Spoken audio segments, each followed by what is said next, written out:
Ouroboros dance film. I was profoundly moved by that film. I just immediately saw the objectification of garment workers and the lack of identity and, you know, taking away their joy by pressing a buzzer in any moment they might have of joy.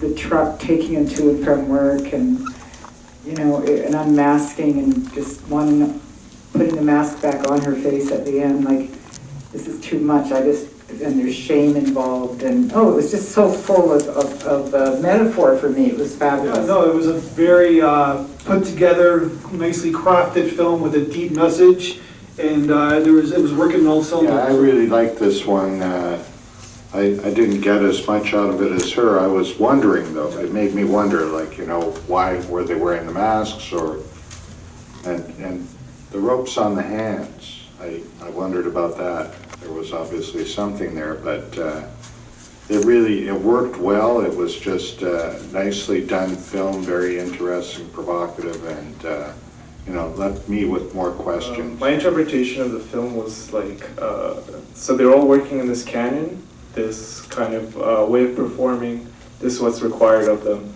and they lead this kind of mundane lives within that spectrum. And then one person opens their eyes to maybe another different kind of art world, maybe independent work, all that sort of stuff.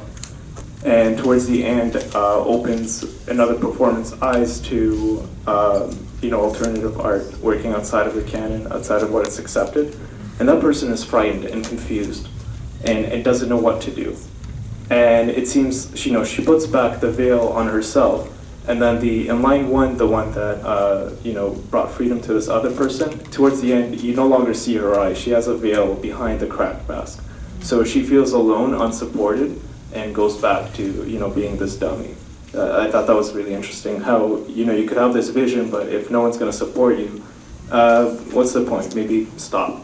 It's kind of a sad message. Yeah, I actually agree with that interpretation that she's quite alienated in terms of being alone. And what I particularly found most striking or moving is that she was somehow able to feel light.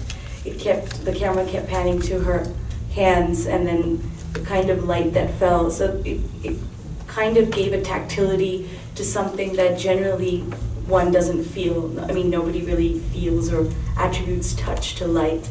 So maybe she was the first person to awaken, and then the movie or film ends with her going back to sleep or hibernation. I saw it as they had, you know, just the masks, carefully constructed masks, and the uniformity and the veneer, and the fear that comes from having that mask torn away, and constantly being judged, and creative aspirations you might have being, you know, next, the buzzer going, and someone who is tired of constantly being, there was that show on TV where the Gong Show.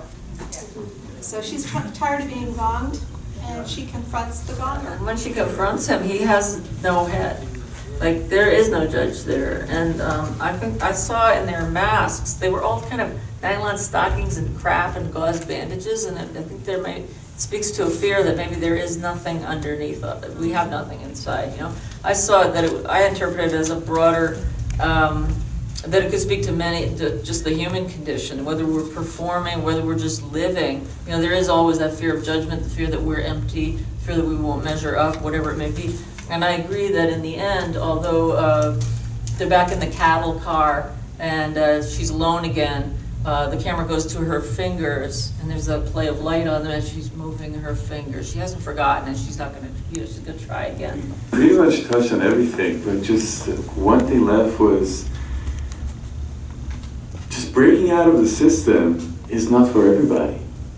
This guy was enjoying it. By the end of it, it showed that he's looking at his fingers, he's getting to know himself, that who he really is. But that woman just got relieved, got lucky, or maybe unlucky, to see the both side of the game. She was just like, it's not for me. I'd rather get back into it.